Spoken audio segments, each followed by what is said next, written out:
got a fire, and this is an interesting one. So 342 kilowatt. It is solar and it's on an island. So why are they using BESS on an island? Because they need power at night, and several of the Pacific Islands have no onshore generation, and so they are converting over to solely PV, some wind, and then BESS. But BESS is what's providing their power at night. So in this case, it was sodium ion batteries. Operator could smell smoke from the control room, so he goes out to check it out. Saw smoke emanating from the battery house. Went into the battery house, opened the door, saw flames. No fire protection whatsoever. And if we look at the photo before, there's no protection whatsoever. I mean, batteries stacked upon top of batteries with, absolutely no protection. So a lot of fuel in a space with no sprinkling at all. So he sees the smoke.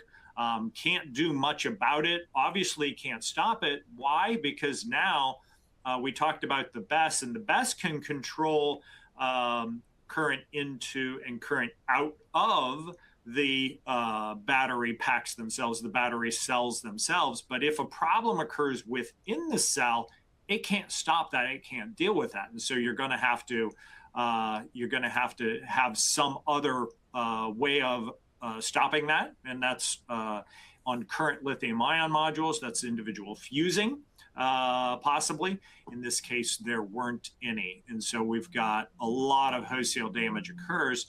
And if we take a look at this, we've got each of these cells connected in series to the next cell, which means that all of the energy that's going through both from or to all of these batteries, all of these large cells, are going through these individual wires.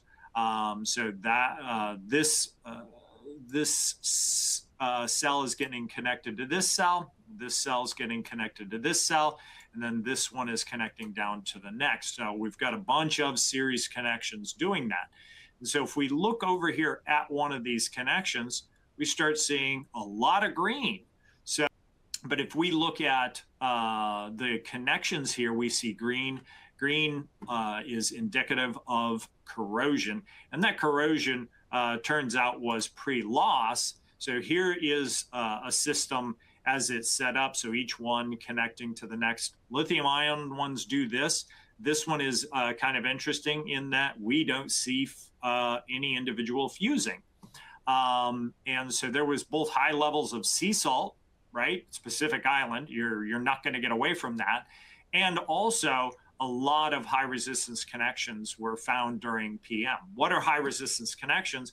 They are where a connection is supposed to deliver all the energy, not take any energy. So it's supposed to have very, very low resistance.